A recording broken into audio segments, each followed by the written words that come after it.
Private utility असो, या सगळ्यांना ही ॲश ड्राय करून आणि ड्राय ॲशची विल्हेवाट लावण्याच्या संदर्भातले निर्देश दिले आहेत। अन्यथा ती जर आपण योग्य प्रकारे लावली नाही तर स्टेट युटिलिटी असो की प्रायव्हेट युटिलिटी असो, खूप मोठ्या प्रमाणात आपल्यावर निर्बंध आणि फाईन हा देखील आता त्या ठिकाणी लावलेला आहे। त्यामुळे यातनं कोणाला सुटका नाहीये, ते प्रायव्हेट असो की सरकारी असो, आणि त्याचा अवलंब आपण सुरू केलेला आहे। म्हणूनच मी जी नवीन पॉलिसी म्हणतोय ती पॉलिसी आपण त्याकरताच तयार करतोय की त्या पॉलिसीच्या माध्यमातून या सगळ्या गोष्टी, कारण आता या काही गाईडलाईन्स लेटेस्ट 3 प्रकारच्या गाईडलाईन्स आहेत, या तिन्ही प्रकारच्या गाईडलाईन्स एकत्रित करून एक समग्र पॉलिसी एका महिन्यात आम्ही तयार करू, ज्यातनं कुठल्याही परिस्थितीमध्ये या ॲशची विल्हेवाट लागली पाहिजे, ती योग्य पद्धतीने लागली पाहिजे, त्याच्यामध्ये कुठलाही भ्रष्टाचार होऊ नये, त्याची ट्रान्सपरंट पद्धती तयार झाली पाहिजे, असा आमचा प्रयत्न आहे।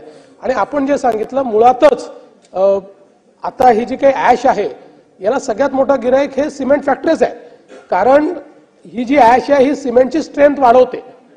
म्हणजे आपल्याला कदाचित मी आपल्याला सांगू इच्छितो की आपले जे कॉन्क्रीट रोड आहेत, या कॉन्क्रीट रोडमध्ये जवळपास 40% पर्यंत फ्लाय ॲश यूज करता येते, कारण फ्लाय ॲशनी त्या कॉन्क्रीटची स्ट्रेंथ वाढते। त्यामुळे असं जर कुठे आपल्या निदर्शनास आलं असेल, हा आपण जरूर त्याची माहिती आम्हाला द्यावी, आम्ही त्याची तपासणी करू। तर पास झालं। प्रश्न क्रमांक 3 समाधानकारक उत्तर आलेलं आहे। तुम्ही एकच प्रश्न चालवणार का? चालणार नाही। प्रश्न क्रमांक 3 अध्यक्ष महोदय, प्रश्न क्रमांक 3 छापल्याप्रमाणे। अध्यक्ष महोदय, माझ्या मतदारसंघातील धानोरी लोहगाव परिसरामध्ये 19 डिसेंबर रात्री 12 वाजता 2024 ला या ठिकाणी साठे वस्ती, कलवड वस्ती या परिसरामध्ये अंमली पदार्थ सेवन करून नशेडी कोयता गँगने दुकानं व रस्त्यावरील वाहनांच्या काचा फोडून त्या ठिकाणी दहशत माजवण्याचा प्रयत्न केला। अशाच पद्धतीचा प्रयत्न एवढा असेल, विश्रांतवाडी असेल, टिंगरेनगर असेल, लोहगाव असेल, या संपूर्ण परिसरामध्ये सातत्यानं होतोय।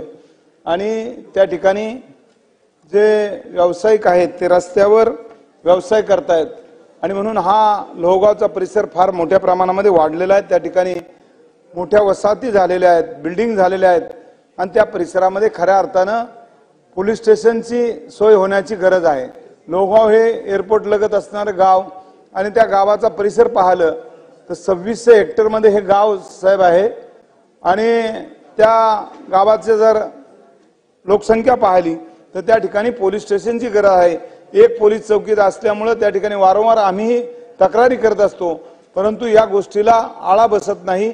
तर त्या ठिकाणी पोलीस संख्या वाढवण्याची गरज आहे, आणि या जे गुन्हेगार आहेत या परिसरातल्या गुन्हेगारांच्यावर सरकार कारवाई करणार का? ठीक आहे अध्यक्ष महोदय, माननीय सदस्यांनी जो विषय मांडलेला आहे, मुळातच पुण्यामध्ये या ज्या काही घटना झालेल्या आहेत या जर आपण बघितल्या तर साधारणपणे या घटनांमध्ये जी काही गेल्या 3 वर्षातले आपण गुन्हे बघितले किंवा फेब्रुवारी 25 पर्यंत बघितले तर या घटनांमध्ये जवळपास अशा 9 घटना एकूण झालेल्या आहेत। या 9 घटनांमध्ये 19 आरोपी आहेत, पण या 19 आरोपींपैकी 13 आरोपी हे विधी संघर्षित बालक आहेत। म्हणजे हे 16 वर्षाचे, 15 वर्षाचे अशा प्रकारचे। त्यामुळे मला असं वाटतं की माध्यमही कोयता गँग याचं महिमामंडन करताय। कुठली गँग बिंग नाहीये, हे काही मुलं, आणि मग ते टीव्हीवर येतं, आणि मग ते लहान मुलांना चांगलं वाटतं, मग ते कोयता घेऊन त्या ठिकाणी अशा प्रकारचं हे जे काही करतायत। तर या संदर्भात आता आपण एक महत्त्वाचं त्या ठिकाणी एक दिशा नावाचा प्रोग्राम सुरू केलेला आहे की ज्या प्रोग्राममध्ये अशा प्रकारचे जेवढे ज्युव्हेनाइल ऑफेंडर आहेत, म्हणजे अनफॉर्च्युनेटली पुणे आणि पिंपरी चिंचवडमध्ये अशा प्रकारच्या तोडफोडीमध्ये 60-70% हे सगळे ज्युव्हेनाइल ऑफेंडर्स आहेत, हे सगळे विधी संघर्षित बालक आहेत। म्हणजे कुठेतरी आपल्याला दादा म्हणून एस्टॅब्लिश व्हायचं आहे किंवा आपण काहीतरी थ्रिल करतोय, कुठलाही दुसरा मोटिव्ह नाही त्याच्या पाठीमागे। या सगळ्या 9 गुन्ह्यांमध्ये अशा प्रकारचाच त्याच्या पाठीमागचा मोटिव्ह आहे। त्यामुळे आता या संदर्भात एक दिशा नावाचा प्रोग्राम देखील आपण सुरू केलेला आहे की ज्याच्यामध्ये हे जेवढे ज्युव्हेनाईल ऑफेंडर्स आहेत यांना फुटबॉलचं प्रशिक्षण देणं, वेगवेगळं प्रशिक्षण देणं अतिशय चांगल्या प्रकारे, त्यातले आता अनेक लोक रिहॅबिलिटेट देखील झालेले आहेत. पण ही निश्चितपणे एक चिंतेची बाब आहे की 15-16 वर्षाची मुलं कुठला तरी कोयता हातात घेतात आणि त्या ठिकाणी आणि मग लगेच त्याला कोयता गँग म्हटलं की त्यांना अजून काहीतरी आपल्याला खूप मोठे आपण दादा झालोय तसं त्या ठिकाणी वाटतं.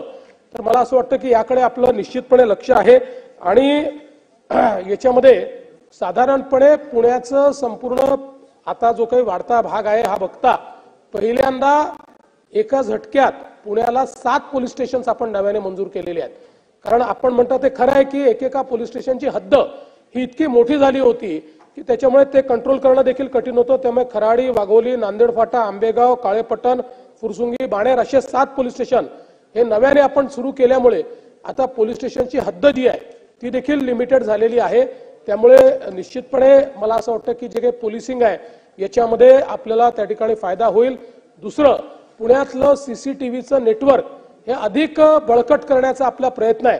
कारण शेवटी हे सगळे सापडतात कुठे, हे काही फार सराईत गुन्हेगार आहेत असं नाहीये.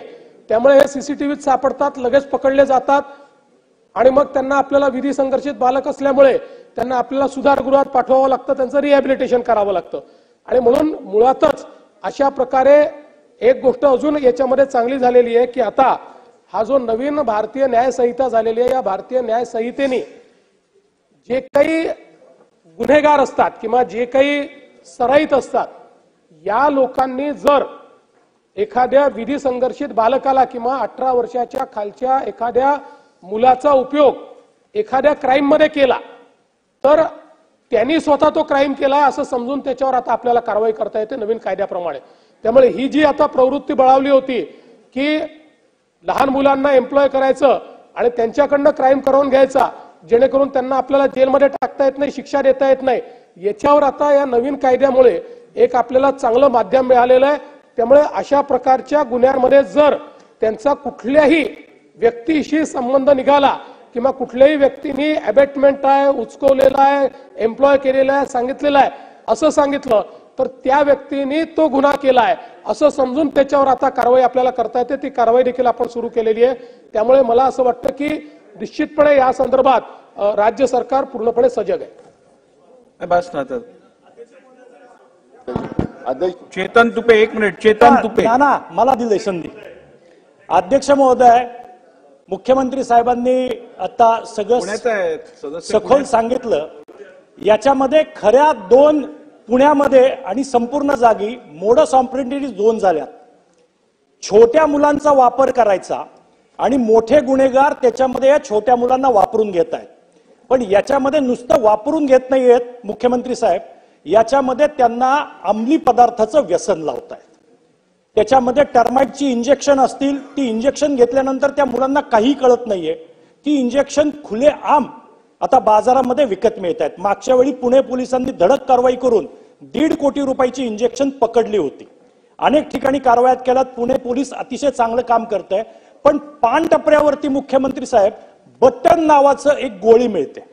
ती बटन नावाची गोळी खाल्ली की त्याला कशाची शुद्ध राहत नाही. म्हणजे पान टपऱ्यांवरती जर रात्रीच्या वेळी ह्या गोळ्या खुलेआम सगळ्या झोपडपट्ट्यात मिळत असतील तर ही छोटी मुलं आणि मग ही मुलं घेत आहेत, कुणाच्याही अंगावर ते कोयते फेकून मारतायत. कोयता गँग अस्तित्वात नाही हे बरोबर आहे, पण त्या कोयत्याचं इतकं महामंडळ झालंय आता की त्याच्यामुळं हे सगळं सुरू झालंय. त्याच्यामुळं हे जे अंमली पदार्थ पुण्यामध्ये मोठ्या प्रमाणात आहेत याच्या संदर्भात सरकार काय करणार हा माझा प्रश्न पहिला आहे.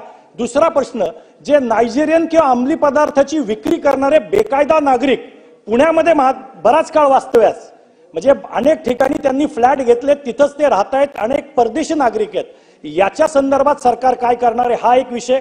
तिसरा विषय, या छोट्या मुलांचं म्हणजे शाळेत जाणाऱ्या मुलांकडं त्यांनी आता फक्त 302 असे व्हॉट्सअपचे ग्रुप पण बनवलेत.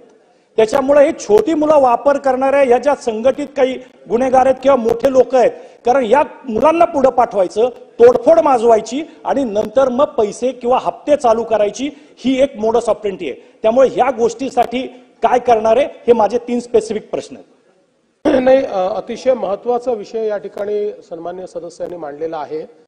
याचं कारण हे देखील खरं आहे की मोठ्या प्रमाणात अशा मुलांना अंमली पदार्थांची सवय लावणं ही देखील एक मोडस ऑपरेंडी सुरू झालेली आहे आणि म्हणून अंमली पदार्थांच्या विरुद्ध एक मोठी मोहीम ही आपण पुण्यामध्ये आणि सगळ्याच संपूर्ण महाराष्ट्रामध्ये उघडलेली आहे।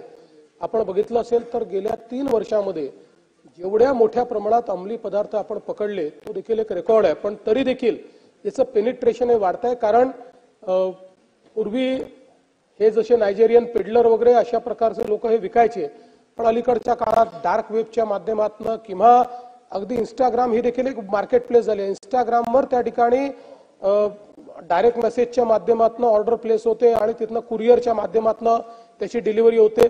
म्हणून आपण कुरिअर ऑफिसेसमध्ये देखील चौकशी केलेली आहे, त्यांचंही त्या ठिकाणी पडताळणी केलेली आहे आणि त्यांना हे सांगितलेलं आहे की अशा प्रकारे तुमच्याकडनं डिलिव्हरी झाली तर तुम्ही त्याच्यातले गुन्हेगार असाल, अशा प्रकारचं देखील आपण केलेलं आहे। मोठ्या प्रमाणात हे जे काही पांठेले वगैरे आहेत यांच्यावर देखील आपण कारवाई करतोय। सगळ्यात महत्त्वाचं पोलीस विभागाला आपण सांगितलेलं आहे की या संपूर्ण अंमली पदार्थांच्या कुठल्याही गुन्ह्यामध्ये कोणताही पोलीस हा जर डायरेक्ट इनडायरेक्ट त्याच्यामध्ये रिस्पॉन्सिबल आढळला तर त्याला सस्पेंड केलं जाणार नाही, त्याला डिसमिस केलं जाईल आणि पुण्याच्या केसमध्ये अशा प्रकारच्या 7 लोकांना आपण डिसमिस केलेला आहे।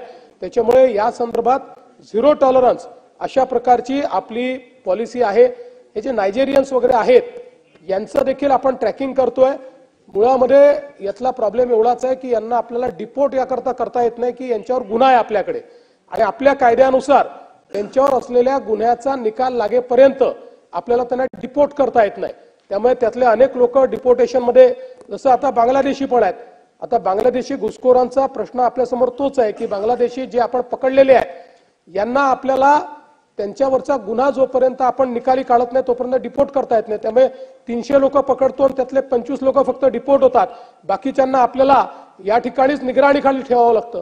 पण आता आपण एक नवीन विचार करतोय की अशा प्रकारच्या गुन्ह्यांमध्ये जर कोणावर गुन्हा दाखल झाला असेल तर त्याच्यावर, म्हणजे जसं आपण मध्यंतरी आपल्या राज्यात एक कायदा केला जेलचा कायदा, आणि जेलच्या कायद्यामध्ये आता आपण अशी तरतूद केली आहे की एखाद्याला फर्लोवर सोडलं किंवा अशा प्रकारे पेरोलवर एखादा गेला तर त्याचं इलेक्ट्रॉनिक ट्रॅकिंग आपल्याला करता येईल। त्याला आपण इलेक्ट्रॉनिक गॅजेट लावू आणि त्याचं ट्रॅकिंग करू। अशा प्रकारे हे जे या गुन्ह्यामध्ये अडकलेले लोक आहेत यांचं इलेक्ट्रॉनिक ट्रॅकिंग करता येईल का याची कायदेशीर तरतूद आम्ही बघू आणि ते जर करता येत असेल तर यांना इलेक्ट्रॉनिक गॅजेट लावून यांचं पूर्णपणे इलेक्ट्रॉनिक ट्रॅकिंग करू, जेणेकरून हे दुसरा अशा प्रकारचा क्राईम करू शकणार नाही। सिद्धार्थ शिरोळे महोदय, आताच मुख्यमंत्री महोदयांनी आता सांगितलं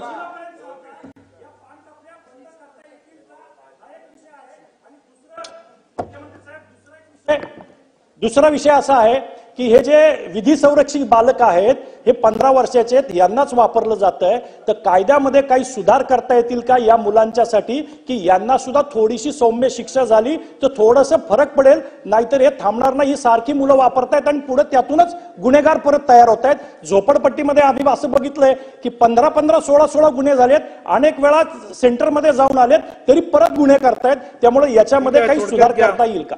पहिला मुद्दा जो आपण म्हटला, निश्चितपणे अशा प्रकारचे पानटपऱ्या या उशिरापर्यंत चालू दिल्या जाणार नाहीत, त्या संदर्भात योग्य ते निर्देश दिले जातील। विधी संघर्षित बालकांच्या संदर्भात काही गुन्ह्यांमध्ये आता त्याला ते समजत होतं अशा प्रकारचं जर एस्टॅब्लिश झालं, म्हणजे त्याचं मेंटल एज हे जर एस्टॅब्लिश झालं तर तो मेजर आहे असं ट्रीट करता येतं। त्याकरता फक्त कोर्टामध्ये एक मोठी प्रोसेस आहे, ती प्रोसेस आपल्याला पूर्ण करावी लागते। मात्र एखादा गुन्हा असेल, छोटा गुन्हा असेल तर त्यात मात्र ते करता येत नाही। तथापि त्यांना जे एम्प्लॉय करणारे आहेत, म्हणजे अलीकडच्या भाषेमध्ये आपल्या त्यांचे जे आका आहेत, त्या आकांना मात्र आता पकडण्याकरता भारतीय जी न्यायसंहिता तयार झाली आहे यांनी पहिल्यांदा आपल्याला एक कायदेशीर तरतूद उपलब्ध करून दिलेली आहे, त्याचा जास्तीत जास्त वापर मात्र आपण निश्चितपणे करू। अध्यक्ष महोदय, आताच मुख्यमंत्री साहेबांनी मेन्शन केलं की हे सगळ्या गुन्ह्यामध्ये सीसीटीव्ही हा एक क्राईम डिटेक्शनचा महत्वाचा कॉम्पोनंट आहे। तर पुण्यामध्ये 10,000 सीसीटीव्ही आहेत आणि त्याच्यातले 4,500 सीसीटीव्ही हे गृह विभाग मेंटेन करतात आणि ते चांगल्या पद्धतीने मेंटेन करतं. पण मात्र जे महापालिका आणि इतर स्टेक होल्डर ज्यांच्या मार्फत ते प्लेस केले जातात त्याचं मेंटेनन्स नीट होत नाही. त्यामुळे वाढत्या ह्या सगळ्या गुन्हेगारीच्या पार्श्वभूमीवर एक कॉम्प्रिहेन्सिव्ह सीसीटीव्हीच्या मेंटेनन्सची पॉलिसी ही आपण करणार का? आणि तोपर्यंत, कारण आता आर्टिफिशियल इंटेलिजन्स येणार आहे, आपलं फायबर नेटवर्क वाढणार आहे, तोपर्यंत हा जो मेंटेनन्स आणि अपग्रेडेशन आहे हे आपण पुणे शहर पोलीसकडे आपण वितरित करू शकता का? म्हणजे क्राईम डिटेक्शन आणि मॉनिटरिंग चांगलं होईल. ही सूचना चांगली आहे, कारण अलीकडच्या काळामध्ये हे लक्षात येत आहे की आपण खूप मोठ्या प्रमाणात अनेक शहरांमध्ये सीसीटीव्ही लावले, परंतु दुर्दैवाने त्याच्या मेंटेनन्सची जी व्यवस्था तयार केली पाहिजे ती केली नाही. त्यामुळे अनेक शहरांमध्ये आपल्याला 20%, 30% सीसीटीव्ही हे बंद दिसतात आणि म्हणून निश्चितपणे याची कॉम्प्रिहेन्सिव्ह पॉलिसी तयार केली जाईल. त्या पॉलिसीमध्ये ती जबाबदारी कोणाला द्यायची याचा आपण एकदा निर्णय करू, कारण पोलीस विभागाकडे तो कॉम्पिटन्स आहे का, पोलीस विभाग ते मेंटेनन्स करू शकेल का, की ते महानगरपालिकेने केलं पाहिजे वगैरे याचा एक नीट विचार करून. मात्र आपण चांगली सूचना केलेली आहे, त्यामुळे अशी कॉम्प्रिहेन्सिव्ह पॉलिसी 1 महिन्याच्या आत आम्ही तयार करू. प्रश्न क्रमांक 4. प्रश्न क्रमांक 4. चला पुढे, आपण 4 वर गेलो. 2559. पत्र देऊन सुद्धा महानगरपालिका लक्ष देत नाही. बापू, महानगरपालिकेला सूचना